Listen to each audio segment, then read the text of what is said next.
Welcome to Tarik Talk, a podcast exploring art, culture, and the stories that shape creative lives. I'm your host, Tarik Mendes, and each episode I sit down with artists and creative thinkers to talk about process, inspiration, and the moments that shape who we become. Thanks for being here. Let's get into today's episode. All right, guys, welcome back to another episode of Tarik Talk. I'm so happy to be here with the 550 Gallery director, Bailey Coleman. How are you? Good. How are you? Thank you so much for having me. Thank you so much for being on the podcast. I'm so excited to dive into today's episode, so let's get to it. Do you mind telling us a little bit about one of the artists? There's two artists right now from the show, and the one we're going to talk about right now is Dan Oliver. Yeah. So this exhibition is called Ardent Longing, and it's named after a piece that he created that is in the corner of the gallery over there. He is an artist based in Chicago. He's been around for a while, and he's had significant success internationally, which has been exciting. He works with a gallery named JPS Gallery in Hong Kong, as well as 550 Gallery.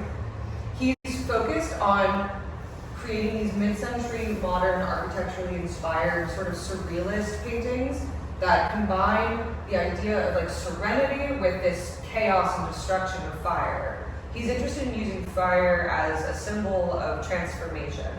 That's what he's sort of centering this series of work on. It all started in 2021 with a series of work called A Fire that was presented at the Evanston Art Center in memory of the 150th fire, Great Chicago Fire. Dan Oliver is a fantastic artist that has been in the scene for a long time. He was the founder of Glow Exhibitions as well in Chicago. His sort of breadth and his scope of work transcends a lot of the genres that we have sort of created within the art world as well. It's both surrealist, it's inspired by Chicago images, it's graphic, it's cartoonish at times, but it's always centered around this central idea of existential seeking, truth, and transformation, which is very important to his work. Oh, I love that. And can you share with us like what originally grabbed your attention about his work? Sure, yeah. I think the balance of composition between the destruction and the sort of serenity that he's able to express in his style was extremely interesting to me right off the bat. I think in his ability to create these very drawn out gradients within the artwork, it creates this sense of sort of knowing and familiarity with the houses that he's representing, but then to light them on fire creates this sort of tension within the work that I found extremely interesting. And then moving through this series especially, noticing that there weren't any people in any of the works. It's just the houses themselves. The houses themselves are the subjects that we're talking about. And then there might be a Mark Rothko or a Henry Moore or a Franz Klein that's being lit on fire. That's more interesting to me than focusing on the human story within it. I actually love that because that's what I noticed too. It makes like your mind, I think subconsciously, it fills up what's happening inside and what could happen versus just giving you the full story. Exactly. Yeah. Not to mention you can sort of extrapolate fairly quickly who this type of person is who might be living in this house. You don't even need to see them. You know what they look like, you know who they are based on these belongings and possessions that he specifically curated for each individual house. So what emotion do you think sits underneath most of his pieces? It's unnerving. The work makes me nervous. And I think that that's an emotion that should be felt oftentimes when looking at artwork. That's the sort of artwork that's challenging, but at the same time approachable and accessible. He's creating a space for the viewer to be able to confront their own ideas of materialism, of truth-seeking, of fallibility. Can you tell us a little bit more about like his creative process? If you can share how did you work on like all pieces at once, or was this like a certain piece by piece? That's a great question because Dan is such a meticulous painter. I mean, as you can tell, his work is extremely detailed and he's fastidious. I mean, he spends a long time with each painting, really getting into each individual nub of the canvas, making sure that the gradient is perfect, that the brushstrokes are invisible. So no, he does pay attention to one canvas at a time, although he might go back to it at a certain point in time, but he does like to stay with one canvas. What you can tell as well by looking at the work very closely is that he doesn't use taping or masking very often, so most of this is freehand. which is incredible. I mean, his technical skill is really, truly fantastic. It's amazing. Yeah. It's such a tedious process as it is. Yeah, but he enjoys it. Yeah. And I think that's what's so nice as well, to know that the artist is enjoying doing the work is this sort of, I don't know, it's a lovely sort of happenstance. That's why it's so amazing. Yeah. And do you think the Chicago background shows up visually in his work? I would say that he is heavily influenced by the Chicago imagists, like Roger Brown, Jim Nutt. He studied with those artists and was very much influenced by them. I think the Chicago art scene was very beneficial for Dan Oliver in his earlier practice because of being able to have glow exhibitions there where it's a slightly more accessible art scene. He was able to create an artist-run space and find a sort of outlet for his work to be seen. How would you describe Dan's work in 3 words? Chaos, balance, serenity. I love that. That's perfect. How is he like a person? Because like he's like looking at it as a viewer, he seems like to be like really fun. Like I imagine him like not full of chaos, but like full of spontaneous energy, but also very like organized and punctual. Yeah. So as you can see in his work, there's a lot of chaos, but everything's like so smoothly, painted and perfectly reflected. Yeah, Dan Oliver is a fantastic person to just be around, first of all. He's a very, very sweet person. I really enjoy him. I consider him a friend of mine at this point. He is interested in a variety of things, cinema, philosophy, architecture.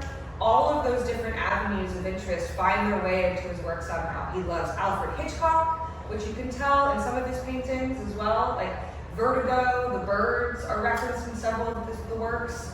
French existentialism shows up just as sort of like a grounding philosophy to his overall practice. He's very interested in music. I mean, he's got a really wide knowledge base that is impressive and fun to be around. Wow, he seems like such a cool guy. Shout out to Dan. Yeah, shout out to Dan. And I noticed like his work seems like uneasy but like calm at the same time. Do you think it's like intentional? Yes, I think so. I think that he is, like I said, interested in sort of making the viewer uncomfortable, but at the same time allowing them to have a real experience, a slower experience with the image. Yeah, that's like especially with this painting. When I noticed this painting, I was like, oh my god, the Mark Rothko, and then I think, how would I get out of the house? Like, how would I get out of this house? So it really gives you. I feel like you could, of all his paintings, like you could literally have a whole movie based like inside the painting. Totally. But there's so much going on. It's like even where the fire is located and how it started, it's like perfectly perfected to like make you think and absorb, the scenario, fully soak you into this like experience. Yeah, it's immersion, right? Exactly, yeah. Like you're trying to really see yourself in the space. It's voyeuristic as well. Yeah. Absolutely.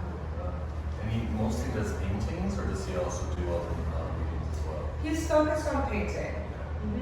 And how many paintings do you have of his in this show right now? And how many paintings of Dan's work do you have currently in the show? We have 8 paintings of his in the show, which I'm very, very excited to have. So yeah, and they were sent over from Chicago, and we love them. Oh, that's fabulous. Thank you. And do you think there's a detail in his work that normally viewers might overlook and not like absorb? That's a fun question. I would say some of the Easter eggs could be in the miniature paintings that are included that we've already touched on, but they are fun. And the Rothko, the Henry Moore, the Franz Klein, these are paintings that, if you're familiar with the history of art, are sort of terrifying to see lit on fire, right? It's like thinking of the Library of Alexandria going up in flames. These are invaluable works of art, sentimentally often even more so than the price tag for people who sort of have a affinity for those 20th century masters. Yeah, that's very interesting. It reminded me, there's a house by the Getty Museum in California that kind of has like the same vibe, architecturally looking up at the mountains, and I was like, oh my god, maybe that could be like one of those houses. But I love that he's able to, really like give you a whole visual experience where the viewer can just like kind of use your subconscious to like fill out with whatever. Exactly. That's exactly what so it I feel is. like we could both look at the same painting and I can think, oh my god, this looks like LA, this looks like the Creek, and for you, Yeah. it could be like a different location but the same idea or same vibe. That's exactly what it is. 100%. People often actually associate this specific painting with like suburbia in Korea. sort of akin to like Parasite. Do you think like when he's being creating his work, he's thinking how will the viewer absorb this and do this, or does he just like create from inspiration and probably subconscious and just puts it out in the world? I definitely don't think he sort of focuses on the viewer's experience at the beginning. I think that he's most interested in having visual inspiration from different avenues. So like I know he does start with sort of thinking about what house he's going to represent and looking at images of different houses that he's finding either on the internet or through old magazines, things like that. Starting with that, and then possibly moving towards like the flora and fauna, like the plants that are going to be around the house, and then moving from there. Well, I love that. That was actually going to be my next question. Because I wanted to know, like, are all the pieces based like on a geographical location, or is it like half like inspiration and half based like on like the facts, or 100% based on actual points? Yeah, so it's more the latter. Like it's more that he does start with an image of a real house, but then it very quickly sort of becomes fantastical. And then when he starts lighting it on fire, all hell breaks loose. Yeah. Like, you know, he could invent a chimney or something else, and things just start to roll. Oh, that's very good. I noticed there was a modern journal to painting. Can you tell us a little bit about that painting, please? Yeah, it's one of my absolute favorites for sure of his work. I think it really captures the sense of like uncanny that he brings to the space. If you notice, there's fire coming out from the back room of the home, and there's plumes of smoke coming from there as well. But in the middle of the house, there's actually a chimney with a fire underneath it, but there's no smoke coming out of that chimney. So you wonder why, right? Like he's starting to twist reality on its tail a little bit, or on its head a little bit. Like he's trying to show you what's familiar, but then shift it slightly, which is very similar to a lot of the sort of different artists that he's interested in referencing, like Hitchcock is even one of them. Like these small adjustments and small details that you can use to make the viewer feel slightly out of place. Absolutely. Yeah, I was going to say that because it makes you feel like you're in this chaos. Like, where do I go? What do I do? But then you see the firelights and cool. It like reminds you like summer nights or relaxing, and then you go back to chaos. He really takes you like, at least for me, I can say, an immersive experience. Definitely. You know, it feels like those videos of AI when the paintings come alive. But it feels like you're dropped in there and you get to see everything from like, you know, the viewer perspective. Where you're inside, where you're not really, you're able to leave and, you know, engage or not engage. That's really genius. Yeah, that's true. I love what you said about the pool though. I think that's a really good point. Like even in this painting as well, like the pool that he's able to, the pool does remind you of like something calm and a fun summer night. Like it immediately reminds you of like parties in LA, like these sort of high glam events. But then right next to it is this destructive chaos and burning flames. But yeah, I love that point because that's true. Because it's like being on a roller coaster, like going up and going the horizon. Yes. And it's calming, and when you get to the very top, you're like, you know, you see the fire, you're like, oh no, what's gonna happen? Yes, totally. I love that. And as an art law, if someone on viewing the paintings walks away with set, do you think it's a success? Absolutely, yeah. I think that a lot of people do walk away from the show feeling slightly unsettled, and that's absolutely okay with me. I think, especially in these current times, the feeling of being unsettled is a part of the art world and you know practice that we should embrace.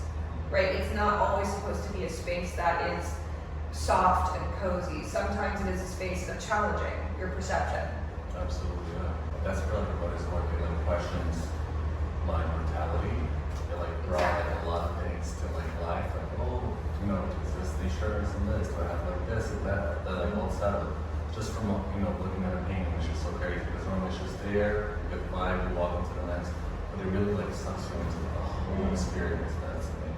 Everything is fallible. Everything is ephemeral. Nothing is permanent. Yeah. We are temporary. Houses are temporary. Absolutely. Right? Like we're all just subject to the world around us. Absolutely. And coming to terms with that may be a very dark thing to come to terms with, but it's also something that once you do come to terms with, you can have a lot of joy in it. In the universality about that as well, that we're all in this together. Exactly, yeah. We're only here for a short time. Right. You know, nature, at the end of the day, is the only one that's... Exactly, and that's what's standing, right? Like the trees, the grass, the plants that he uses in some of his paintings, those are the real sort of people. Yes. you know, from the perspective of the narrative within the painting, that's where you can look. Absolutely. I'm thinking like seeing this like in a museum or something and seeing just like a plain texture painting next to it, it almost makes that feel like archaic compared to this. Yeah. There's so much going on. I can just see like 20 people just like staring at it, not even taking pictures, just like fully soaking in. Yeah. Like when I'm like nodding their heads like, wow. Yeah. That's definitely what I love that. Right. And thank you again, Bailey, for being on this podcast episode today. I'm so looking forward for everybody to hear about Tarek's work, check him out, and check your gallery out. It's been a real pleasure. Thank you so much for having me. I love getting to chat with you, so thank you again. Thank you so much. Until next time. Until next time. Thank you for spending this time with me on Tarik Talk. If this conversation resonated with you, don't forget to subscribe and share the episode. You can follow along on social media for behind-the-scenes moments, guest highlights, and what's coming next.